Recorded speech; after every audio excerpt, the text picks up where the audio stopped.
À travers quelques documents d'époque, on peut se rendre compte de l'impact de l'extraction du calcaire de la calanque de Port-Mew, essentiellement après surexploitation de sa partie ouest. Ce fut d'abord une calanque paisible, bonheur des petits pêcheurs. Le plan d'eau séparé du bras de mer est aujourd'hui un parking.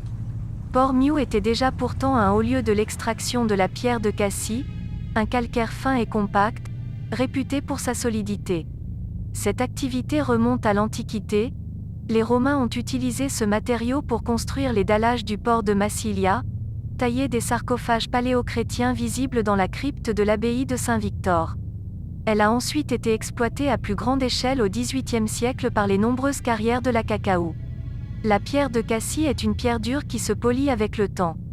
Son imperméabilité en a fait un matériau de choix pour réaliser les trottoirs et soubassements des édifices à Marseille au XIXe siècle, ériger la cathédrale de la Major, le phare de Plagnier, le tunnel du Rove, les quais des ports de Toulon, Alexandrie, Port Saïd, et du canal de Suez. Elle a été employée à travers toute la Provence, notamment pour la fabrication de lavoirs et d'éviers traditionnels, les piles, comme on les appelle localement.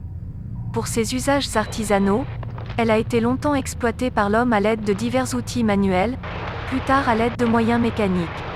L'industriel belge Ernest Solvay met au point à 23 ans en 1861 un procédé de fabrication de soude à partir de calcaire, réduit en granulats, et de sel marin.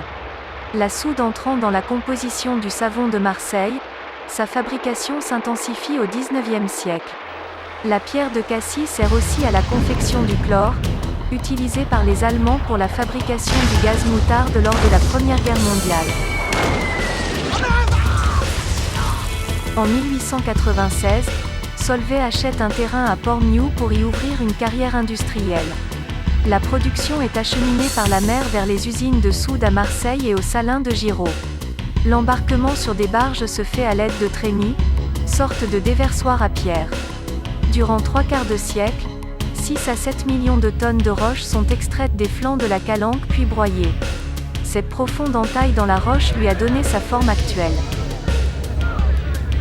Les manifestations de 1910 ont abouti à l'arrêt progressif de ces activités industrielles.